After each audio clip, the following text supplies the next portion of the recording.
이 시간 우리 주신 하나님의 말씀은 신약 누가복음 11장입니다.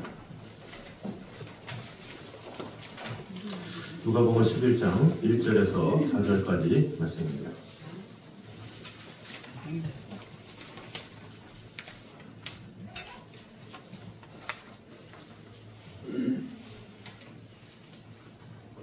(1절에서 4절) 교독하도록 하겠습니다. 예수께서 한 곳에서 기도하시고 마치심에 제자 중 하나가 여짜오되 주여 요한이 자기 제자들에게 기도를 가르친 것과 같이 우리에게도 가르쳐 주옵소서. 예수께서 이르시되 너희는 기도할 때에 일어나라 아버지의 이름으로 기도하기를 가르치시고 나라가 임하옵시며 우리에게 날마다 일용할 양식을 주시옵고 우리가 우리에게 죄지은 모든 사람을 용서하오니 우리 죄도 사하여 주시옵고 우리를 시험에 들게 하지 마시옵소서 하라. 아멘. 이 시간에 글로리아 찬양대 찬양하겠습니다.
하나님 감사합니다. 우리에게 주신 믿음 또 굳세게 주님만을 바라보며 아버지 하나님의 은혜 가운데 거하는 성도들 되게 하여 주시옵소서. 오늘도 주님께 온전한 마음으로 찬양하며 예배하며 주님께 우리의 마음과 정성을 드리는 귀한 시간 되게 하여 주시옵소서. 예수님 이름으로 기도드립니다. 아멘.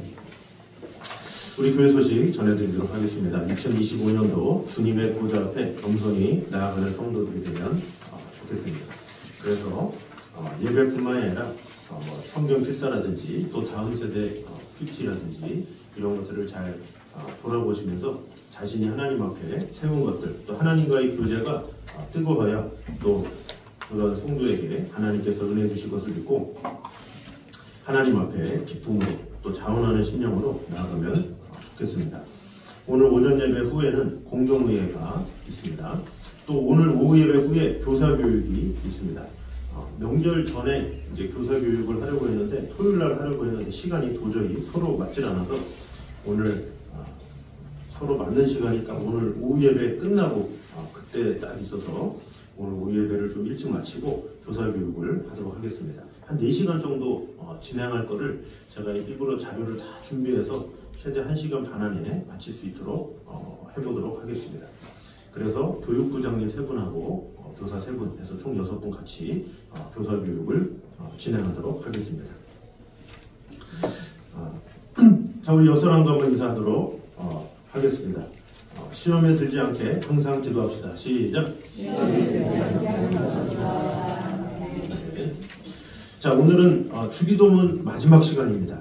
우리를 시험에 들게 하지 마시옵소서. 마태복음에는 좀 더 내용이 길잖아요. 그러나 우리가 누가복음 강의를 하기 때문에 시험에 들게 하지 마시옵소서. 마태복음에는 다만하게 소구하옵소서 여기까지 있는데 누가복음에는 시험에 들게 하지 마시옵소서 이렇게 마무리가 되기 때문에 이 맥락에 맞춰서 같이 은혜를 나누도록 하겠습니다.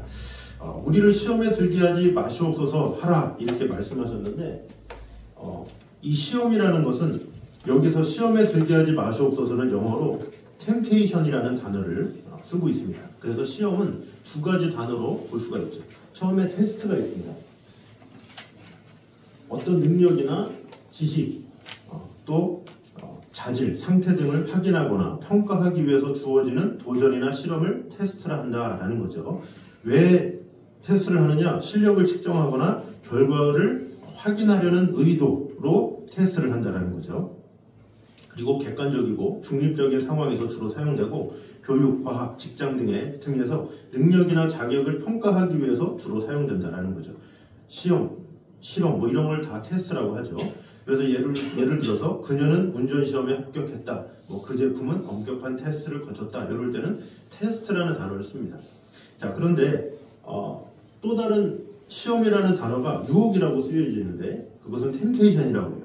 그래서 어떤 것을 하고 싶다는 강한 욕망, 특히 그것이 도덕적, 윤리적으로 바람직하지 않거나 금지된 경우 유혹을 한다는 거죠. 또 시험보다는 유혹의 맥락에 가깝고 주체의 선택과 자제력을 시험하는 요소다라는 거죠. 도덕적, 윤리적, 감정적 갈등 상황에서 사용되고 종종 부정적인 뉘앙스를 가지고 욕망이나 금기를 깨고 싶은 충동을 유발하는 요소와 관련되어 있다는 거죠. 예를 들어서 그는 케이크 전체를 먹고 싶은 유혹을 참았다. 시험에서 부정행위를 하고 싶은 유혹이 강했다. 이렇게 이야기를 하고 있죠. 마지막 예문에는 시험이 테스트고 템테이션이 유혹이잖아요.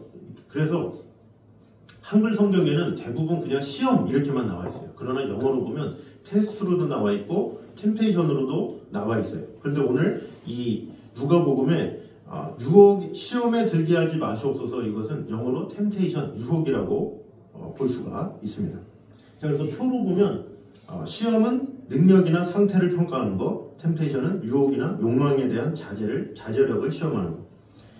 마지막으로 뉘앙스를 보면 객관적이고 실질적인 게 테스트라면 템테이션은 감정적이며 주관적이며 유혹적이다라고 볼 수가 있습니다. 따라서 테스트는 뭐냐? 객관적인 평가의 도구, 이럴 때 테스트를 쓰고 템테이션은 주관적인 유혹과 관련된 갈등을 나타낸다라고 볼 수가 있습니다. 자, 그러면 성경에서는 어떻게 쓰이고 있는가? 그것을 보도록 하겠습니다. 자, 시험은 누구에게 당하느냐 이게 참 중요하죠. 하나님께 시험을 당할 수도 있고 사단에게 시험을 당할 수도 있어요. 그럼 하나님께 당하는 시험을 뭐라 그러냐? 테스트라고 그래요. 근데 반대로 사단에게 당하는 시험을 템테이션, 유혹이라고 해요. 그래서 제가 편의상 하나님께 당하는 것을 시험이라고 그러고 사단한테 당하는 것을 유혹이다 이렇게 정의를 내리고 하도록 하겠습니다. 자, 그러면 사단이 시험하는 것은 이해가 가는데 유혹하는 것은 이해가 가는데 하나님은 우리를 왜 시험하냐라는 거죠. 왜 시험합니까? 우리를 세우기 위해서. 그 테스트를 통해서 우리를 더 향상시키기 위해서 테스트를 하신다라는 거죠. 학교에서도 시험을 보는 이유가 뭐예요? 성적 향상되라고 하는 거지 학생들 괴롭히라고 하는 게 아니잖아요. 그 시험을 통해서 학생들이 얼마나 많이 배웠나? 선생님 말씀 잘 들었나? 그것을 알듯이 하나님께서도 우리에게 시험이라는 것을 주신다라는 거죠. 자, 그 실예가 아브라함에게 이삭을 바치라는 시험이죠. 아브라함아 내 아들 내 독자 이삭을 바쳐라. 이게 시험이에요. 테스트. 그래서 믿음이 있나 없나? 믿음이 있으면 어떻게 돼요? 바치겠고 믿음이 없으면 바치지 않겠죠. 근데 아브라함은 그때 믿음이 있었죠. 그래서 이삭을 하나님께 바치려고 했는데 하나님께서 잠깐 하면서 어린 양을 예배해 주신 그런 장면이 나옵니다. 반대로 사단이 우리에게 시험하는 이유는 반대겠죠. 왜 시험합니까? 사단은 우리를 유혹하는 이유, 우리를 넘어뜨리기 위해서 유혹한다는 거죠. 그래서 같은 시험이지만 유혹이라는 뜻을 사용한다는 거죠. 뱀이 하와에게 무엇을 유혹했습니까? 사과를 통해서 선악과를 유혹했죠. 이것을 먹으면 너희 눈이 밝아져서 하나님과 같이 돼 이렇게 유혹을 하죠. 또 사단이 예수님이 금식하는데 40일 동안 금식하시는데 너 나에게 절해 그럼 천하만국을 너에게 줄게 하면서 유혹을 하는 것이죠. 자, 그래서 바로 마귀가 우리에게 시험을 주는 것 그것을 유혹이다. 그래서 유혹에 넘어갔다 이렇게 하는 거죠. 그러니까 하나님께서 우리에게 주시는 것은 시험, 마귀가 주는 것은 유혹이다 이렇게 볼 수가 있습니다. 그래서 야고보서 1장에 이렇게 말씀합니다. 읽어보겠습니다. 시작.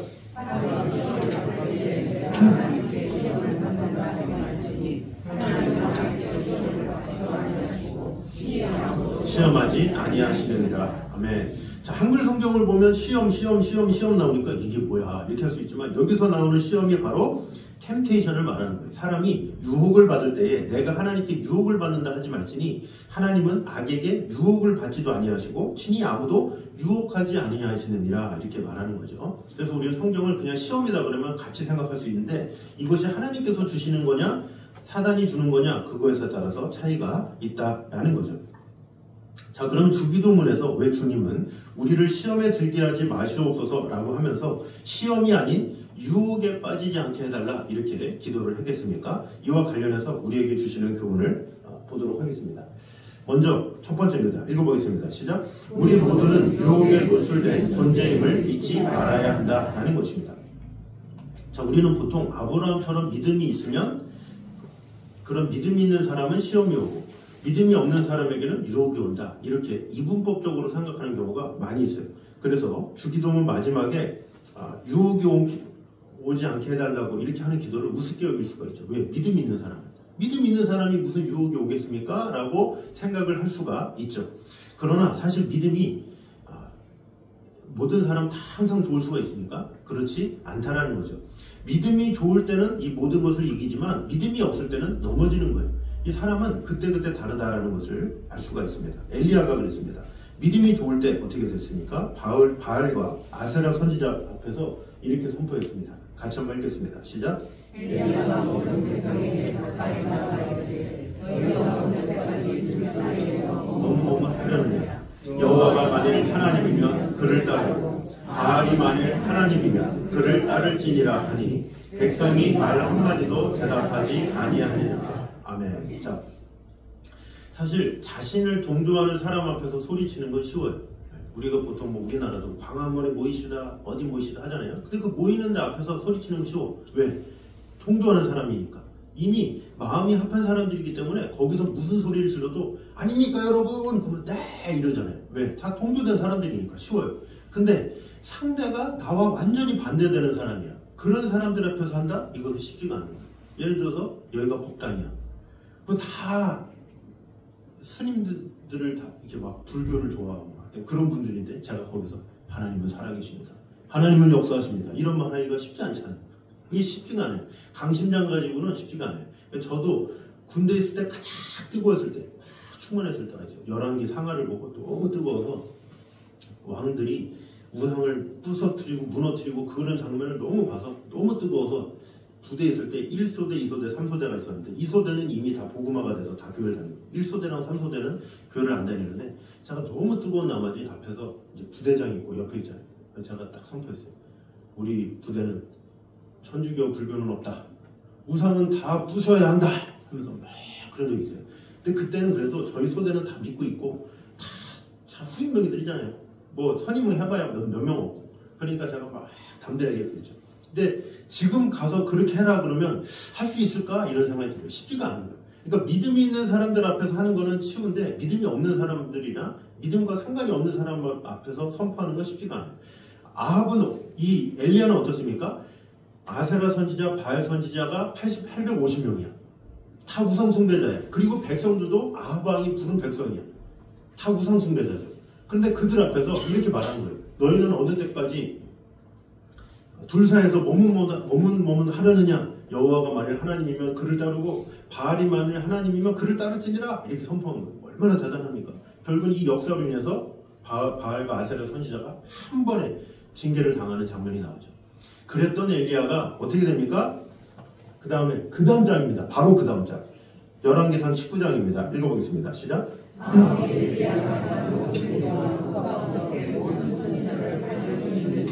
이세벨에게 말하니 이세벨이 자신을 엘리야에게 보내어 이르되 내 생명을 저 사람 중 한 사람의 생명과 같게 하리라. 자, 여기 보니까 아합이 왕이에요. 왕. 그 당시 때 왕이 엘리야가 행한 모든 일과 그가 어떻게 모든 선지자를 칼로 죽였는지를 이세벨, 아내예요, 아내. 그 여인한테 말한 거예요. 그랬더니 이세벨이 사신을 엘리야에게 보내어 이르되 내가 내일 이맘때에는 반드시 내 생명을 저 사람들 중에 한 사람의 생명과 같게 하리라. 너 죽여버린다. 이런 얘기 한 거예요. 이세벨이 한 명이. 그랬더니 엘리야가 그러면 우리 생각이 어떻게 됩니까? 850명을 대적한 사람이면 뭐야? 이 여인아 뭐야? 어디 누구한테 와? 이렇게 될 거 아니에요? 그런데 4절에 이렇게 말합니다. 읽어보겠습니다. 시작. 자기 자신은 광야로 들어가 하루길쯤 가서 한 로뎀나무 아래에 앉아서 자기가 죽기를 원하여 이르되 여호와여 넉넉하오니 지금 내 생명을 거두시옵소서. 나는 내 조상들보다 낫지 못하니이다 하고. 자, 로뎀나무가 여기 나와요. 로뎀나무 우리가 보기에는 상당히 로뎀 있어 보이지만 로뎀 하면 사실 부정적인 거예요. 왜? 엘리야가 무서워서 간 게 로뎀나무.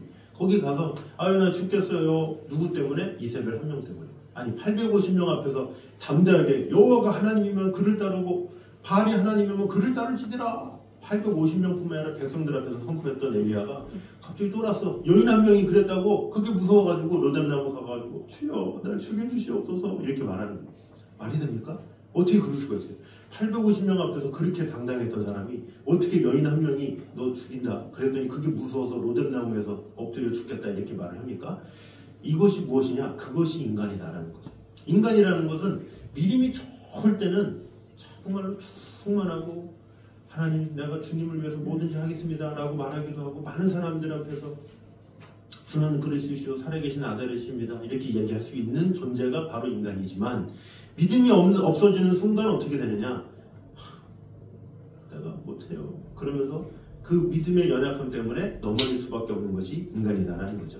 그래서 고린도 후서 10장 12절 이렇게 말합니다. 시작. 그런즉 선줄로 생각하는 자는 넘어질까 조심하라. 선줄로 생각하는 자.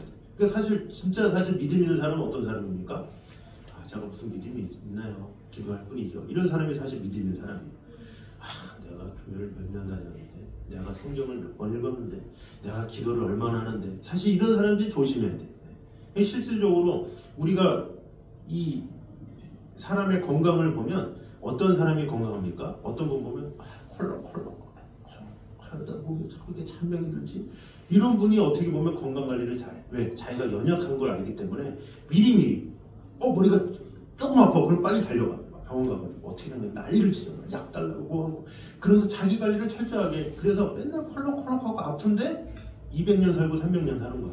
근데 나는 한 번도 병원 안 갔어. 나처럼 건강해 봐 하면서 약을 나는 한 번도 안 먹었어. 이런 사람들이 가장 위험해. 왜? 웬만큼 아파봐야 요동이나 갑니까? 에이 병원 한 번도 안 갔는데 무슨 병원이야. 심장 조금 아프다고 내가 병원 가냐. 막 그러면서 무시해. 그러다가 한순간에 하면서 가는 거예요. 그래서 갑자기 단명할 수가 있는 거예요.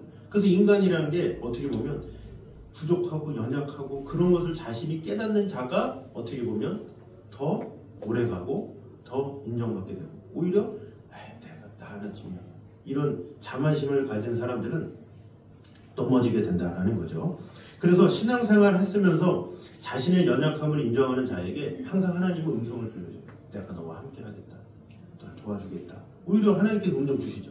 왜? 나는 할 수 없다고 하니까. 그런데 신앙을 오래 할수록 자만심이 가득해요. 내가 이 정도 기도했으니까, 내가 이 정도 말씀 받으니까, 내가 이렇게 오래 다녔으니까, 내가 그동안 교회에 한 게 뭔데, 이런 것이 많기 때문에 교만함이 가득해요. 그래서 하나님께서 도와줄 수가 없어. 하나님께서 도와주려도 야, 너 경험 많으니까 네가 해라. 하나님께서 오히려 맡기죠. 그러니까 그런 자들은 오히려 넘어지게 된다라는 거죠. 실제로 이 사울이 그랬죠. 사울은 왕이 되고 교만에 빠졌어요. 이전에는 예언도 하고 뭔가 역사도 일어나고 그랬는데 왕이 되니까 목이 뻣뻣해져가지고 자기가 왕이야. 나중에 사무엘도 무시하고 나중에 하나님 명령도 무시하죠. 그러나 다윗은 어땠습니까? 겸손하게 늘 하나님 앞에 나아간 그런 사람이었죠.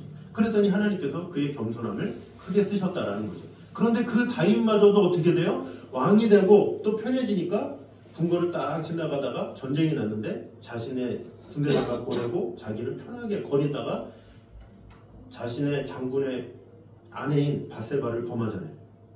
그게 인간이다라는 거죠. 그래서 어느 인간은 어느 누구도 나는 섰어, 나는 세워졌어, 나는 이 정도면 신앙생활 잘했어 라고 말할 수 있는 사람은 단 하나도 없고, 오히려 그렇게 말한다 그러면 그런 사람이 가장 위험한 사람이다라는 거죠. 그래서 어느 누구도 하나님 앞에서 저는 얼마 믿었습니다, 얼마 했습니다, 절대로 말할 수 있는 자격이 가지고 있는 사람은 아무도 없다라는 거죠. 그래서 인간은 우리 모두 유혹에 노출될 수밖에 없다라는 것을 알아야 돼요. 그런 주제 파악을 못하면 우리는 넘어질 수밖에 없는 거예요. 그래서 우리는 항상 겸손히 하나님의 말씀 안에 거하고 하나님의 뜻 안에 거하고 오늘 하루도 늘 주님과 동행하기 원합니다. 나는 아무것도 할 수 없습니다. 이렇게 고백하는 겸손함이 필요하다라는 것입니다. 그러므로 우리 모두 유혹으로 넘어질 수밖에 없는 자임을 잘 알아서 겸손하게 주님과 동행하는 저를 되시기를 주님의 이름으로 축원합니다. 자, 두 번째가 더 중요해요. 읽어보겠습니다. 시작.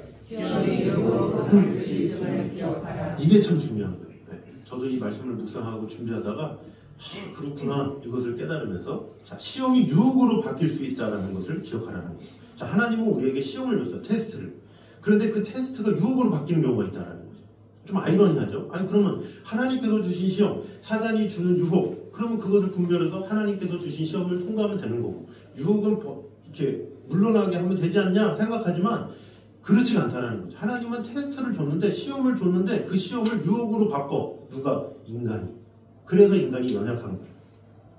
그래서 이 시험과 유혹 두 가지를 별개라고 생각하면 안 돼요. 하나님은 무조건 시험 주고 사단은 무조건 유혹 줘. 나는 분별하면 돼. 하지만 인간 자체가 분별력이 없어요. 그리고 그것을 행할 수 있는 능력이 없는 거예요. 자, 그래서 우리는 본질이 죄지을 기회나 엿보는 자들이라는 것을 알아야 합니다. 우리 마지막으로 우루과이 성당에 있는 주기도문 한번 읽어보겠습니다. 시작. 우리를 시험에 들게 하지 마옵시고 하지 말아라. 오늘도 죄지을 기회나 엿보고 있으면서. 자, 죄지을 기회나 엿보고 있는 게 우리 인간이에요. 우리 인간은 아무리 누구를 칭찬하고 또 잘한다 그래도 속으로는 질투하고, 그것이 인간이에요. 인간은 아주 이 속이 썩어 문드러져가지고 아무리 겉으로 보기에 저 사람이 참 선하네, 그래도 그 사람이 가장 썩어 문드러진 경우가 상당히 많이 있어요. 인간은 항상 죄에 노출되어 있기 때문에 어느 누구도 의롭다 말할 수도 없고, 또 말한 사람이 가장 악하기 때문에 인간 스스로는 도저히 하나님 앞에 갈 수 없는 연약한 자들이죠. 그래서 인간은 연약해서 때로 시험 속에서 유혹으로 넘어갈 위험이 있다는 것을 알아야 합니다.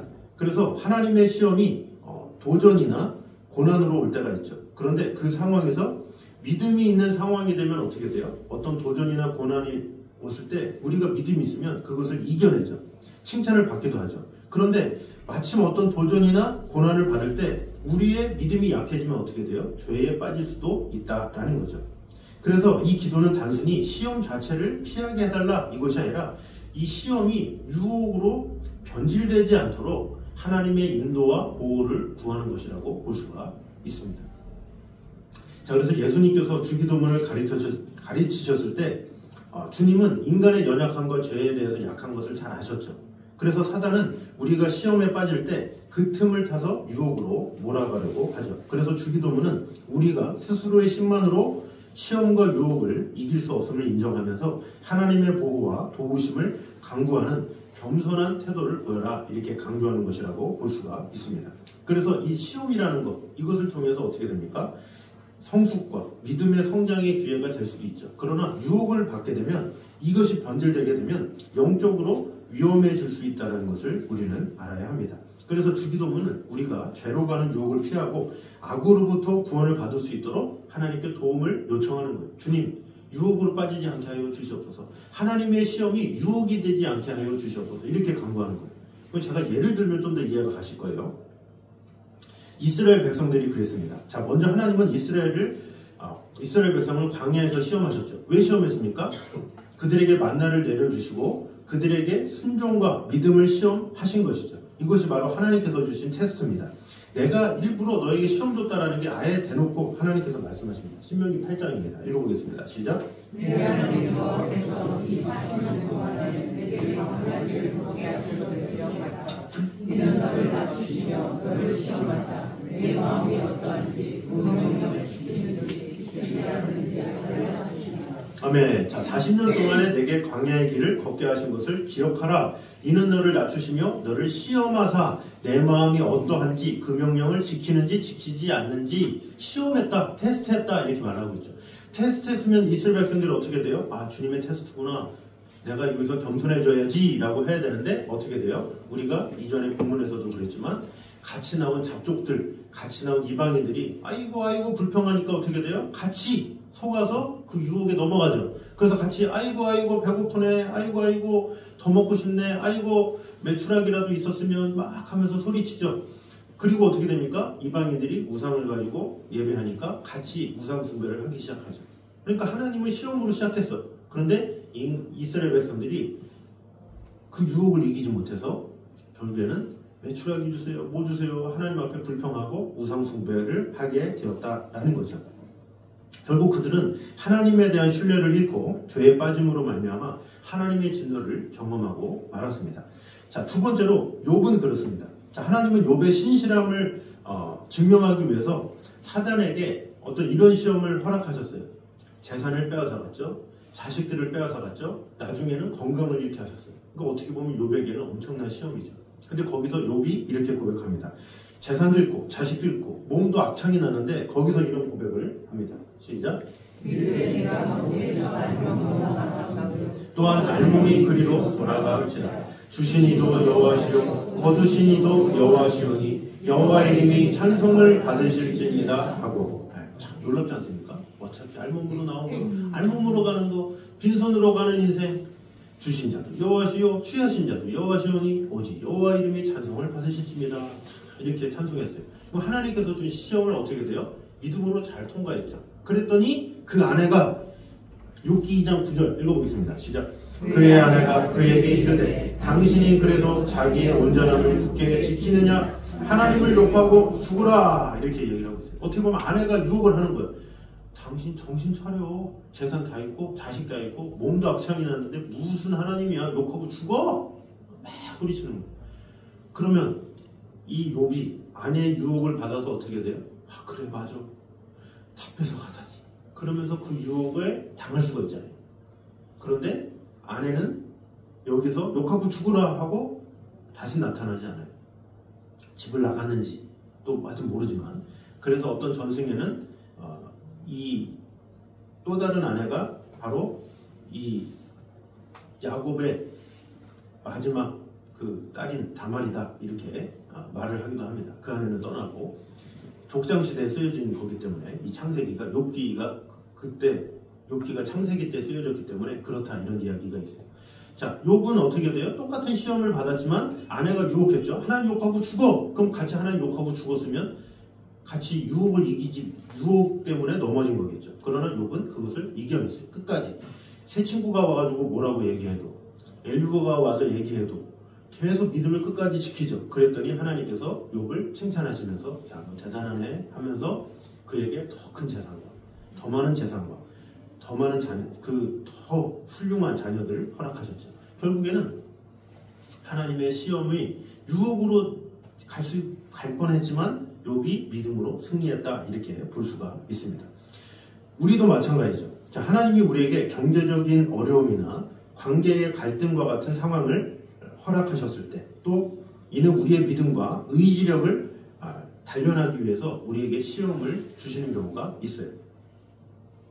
그런데 하나님이 어떤 관계의 어려움 또 물질의 어려움 이런 것으로 우리에게 시험을 줄 때 그것이 하나님께서 주신 시험이구나 이것을 믿음으로 이겨가야 되는데 유혹으로 변질돼. 그러면 어떻게 됩니까?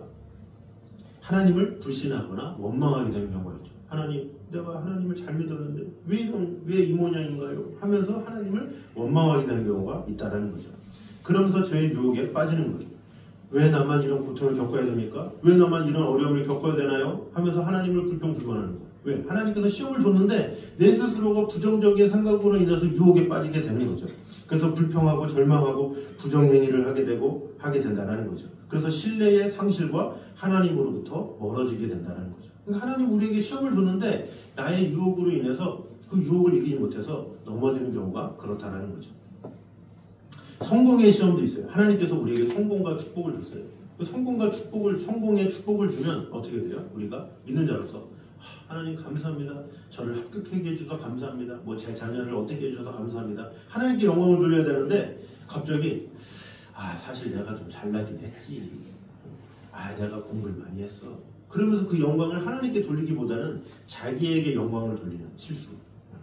자만과 교만 또 탐욕에 빠짐. 그래서 이 성공했는데 하나님께서 주신 건데 내가 열심히 해서 그랬지. 내가 좀 머리가 잘 돌아가지. 그러면서 자기에게 영광을 돌리는. 결국 이것이 유혹으로 넘어가는 것이라고 볼 수가 있습니다. 하나님의 은혜가 아닌 자신의 능력으로 성공했다고 생각하게 되는 것. 이것이 어떻게 보면 유혹으로 넘어간 것이라고 볼 수가 있습니다. 그래서 결국 겸손과 감사의 부족으로 인해서 하나님과의 관계가 단절될 수밖에 없다라는 것이죠. 결론적으로 이 시험이 유혹으로 변질되는 가장 큰 이유는 인간의 연약함 그리고 사단의 강요함 때문이라는 것을 우리는 알아야 합니다. 그래서 시험은 하나님이 우리의 믿음을 단련하기 위해서 허락한 것이지만 그것을 어떻게 받아들이느냐 그것에 따라서 그것이 유혹으로 변질돼서 우리가 넘어질 수 있다는 것을 우리는 알아야 돼요. 그래서 우리가 어떤 외부의 어떤 압박이나 이런 게 온다 그것을 내가 테스트로 받느냐 템테이션으로 받느냐 시험으로 받느냐 유혹으로 받느냐 그것은 누구의 책임이다? 나의 책임이다라는 거죠. 그래서 어떠한 것이 있다 할지라도 사단이 유혹을 한다고 해도 어때요? 믿음으로 우리가 나아가면 오히려 승리할 수가 있는 거죠. 그러니까 하나님께서 우리에게 선한 것을 줘도 우리의 믿음 때문에 믿음의 연약함으로 그것이 유혹으로 변질될 수 있다는 것을 우리는 항상 기억해야 된다라는 거죠. 그래서 이것을 극복하기 위해서 우리는 하나님을 신뢰하고 의지하는 믿음 또 말씀에 대한 순종 기도로 성령의 도움을 구하는 기도 이것이 필요하다라는 거죠. 그래서 오늘 절단의 찬양처럼 주를 찬양, 손을 들고 찬양, 전쟁은 나에게 속한 것 아니니 이게 뭐예요? 하나님께 모든 것을 맡기는 거예요. 주를 찬양, 손을 들고 찬양, 전쟁은 나에게 속한 것이 아닙니다. 전쟁은 하나님께 속한 것이니 이렇게 고백을 하고 있죠. 하나님께 속하였습니다. 하나님께서 모든 것을 책임지십니다. 하나님께서 은혜 주십니다. 그런 마음을 가져야 그가 승리할 수가 있는 거지. 내가 신앙생활 이 정도 했으니까 이겨낼 수 있어. 어떤 자만함, 교만함 이런 거 가지면 다 넘어질 수밖에 없는 거예요. 그래서 우리는 항상 난 믿음이 있으니까 시험만 와 하나님께서 테스트만 해 이런 생각 절대 하지 마시고 우리 인간은 아무리 신앙생활을 오래 해도 넘어질 수밖에 없는 연약한 자들이에요. 이스라엘 백성들이 광야에 나와서 정신을 40년 동안 못 차렸잖아요. 그렇게 나이 든 사람 많고 그렇게 신앙생활 많고 오히려 선민임에도 불구하고 그렇게 불평불만했다면 우리가 겨우 몇 년 했다고 하나님 앞에 내가 어떻게 신앙생활 했는데 어떻게 했는데 내가 직분이 뭔데 이것을 자랑할 수가 있겠습니까? 우리는 항상 넘어질 수밖에 없는 연약한 자들임을 꼭 깨달음으로 말미암아 이 모든 것 주관하신 분이 하나님이시라는 것을 깨달음으로 주님 오늘도 시험에 당하지 않게 하여 주시옵소서. 나의 믿음을 통해서 이 믿음이 정말로 큰 믿음이 되어서 어떠한 테스트가 온다 할지라도 그 믿음을 통해서 꼭 승리를 얻을 수 있도록 주님 저를 겸손케 해주시고 저를 지켜주시고 돌봐주시옵소서. 이런 마음을 가지고 늘 하나님 앞에 겸손히 행하기에 힘쓰는 저 여러분 되시기를 주님의 이름으로 축원합니다. 자, 우리 시간에 결단 찬양 우리 같이 찬양하도록 하겠습니다. 우리 가사 생각하시면서 세상의 유혹 시험이 내게 몰려올 때 나의 힘으로 그것들 모두 이길 수 없네. 우리의 고백이죠.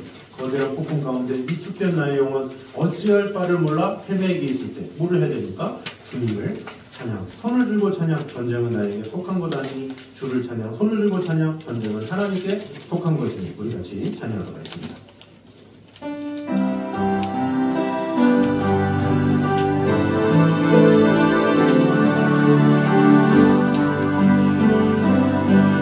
세상의 시험이 내게 몰려올 때 나의 힘은 없는 것들 모두 이길 수 없네. 거대한 폭풍 가운데 위축된 나의 영혼 어찌할 바를 몰라 헤매이고 있을 때 주를 찬양. 손을 들고 찬양. 전쟁은 나에게 속한 것 아니니 찬양. 손을 들고 찬양. 전쟁은 하나님께 속한 것이. 거짓과 속임수로 거짓과 속임수로 나는 참 세상에서 어디로 갈지 몰라. 머뭇거리고 공중의 권세 잡은 자 공중의 권세 잡은 자 지금 너희들은 실패와 절망으로 넘어뜨린 이때 우리는 어떻게 되겠습니까? 주를 찬양. 주를 찬양. 손을 들고 찬양. 전쟁은 나에게 속한 것 아니니 찬양. 손을 들고 찬양. 전쟁은 하나님께 속한 것. 우리 다 같이 일어나서 고백합니다. 주의를 둘러보면 주위를 둘러보며 아무도 믿음의 눈을 들면 믿음의 눈을 들며 보이는 것들 지금도 내 안에서 지금도 내 안에서 역사하고 계신 사망과 물리치신 예수님 주를 찬양.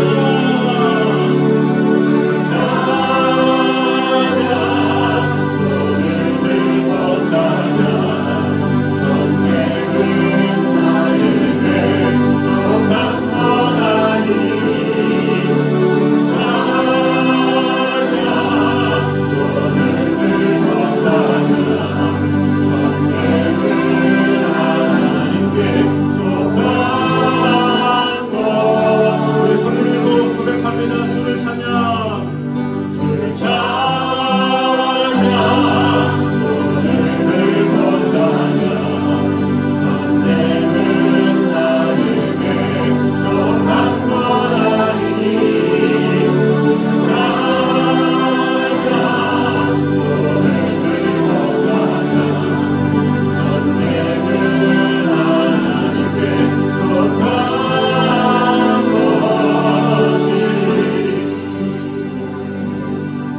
시간에 한 목소리로 같이 기도하도록 하겠습니다. 우리 같이 기도할 때 우리 모두는 유혹에 노출된 존재임을 잊지 말아야 함을 꼭 기억하기 원합니다.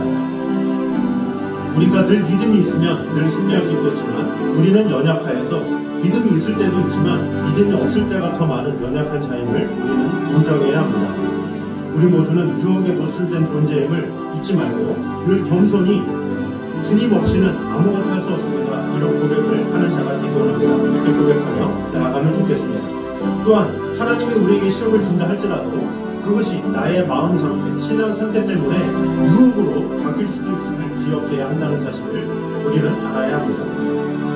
그래서 우리가 기도할 때에 주님, 나의 연약한 믿음으로 말미암아 하나님께서 주시는 시험이 유혹이 되지 않도록 주여 시험에 빠지지 않게 하여 주시옵소서. 유혹에 빠지지 않도록 나를 붙잡아 주시옵소서. 전쟁은 하나님께 속했습니다. 하나님께 모든 것을 맡겼니 주님 함께해 주시고 어떠한 벌어진 일들도 하나님께서 이루실 것을 믿고 주 하나님만을 신뢰하며 나아가는 자가 되기 원합니다. 이 시간에 한 목소리로 같이 기도하도록 하겠습니다. 기도하겠습니다. 하나님 주님 감사합니다.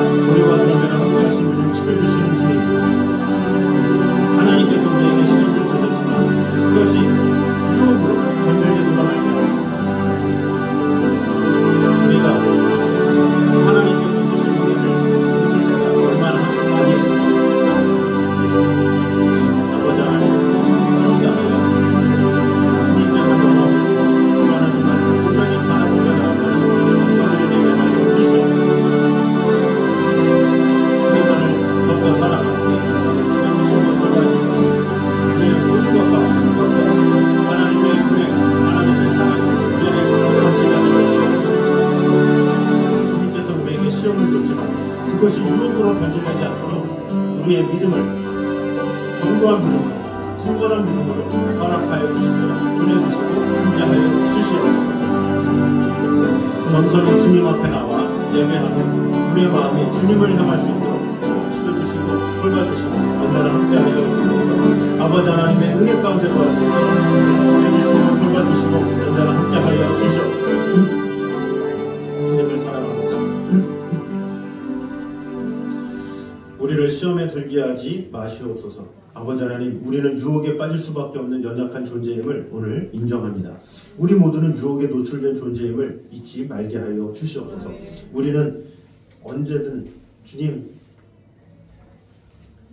믿음으로 나아갑니다 하고 믿음을 강조할 때도 있지만, 그러나 자랑하지 못하는 때가 더 많은 것이 연약함을 가진 우리 모습임을 다시 한번 돌아보기 원합니다.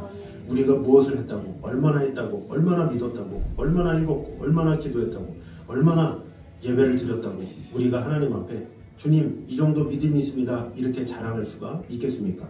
우리 모두는 유혹에 노출된 연약한 자임을 잊지 않게 하여 주시옵소서. 그러므로 늘 겸손히 주님과 동행하며 나아가기에 부족함이 없도록 주님 언제나 함께하여 주시옵소서.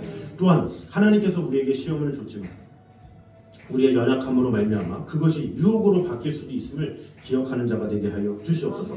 하나님께서는 우리에게 고난을 통해서 또한 성공을 통해서 이런저런 시험을 주시는데 그것을 통해서 하나님 앞에 영광을 돌려야 될 텐데 그 시험을 잘 이겨내야 될 텐데 그것이 아니라 오히려 자만함에 빠지고 하나님을 원망하게 되거나 또한 자신을 높이게 되는 그런 잘못을 범할 때가 많이 있습니다. 그러함으로 스스로 넘어지는 그런 연약함에 빠지지 않도록 주님 지켜주시고 돌봐주시고 함께하여 주시옵소서.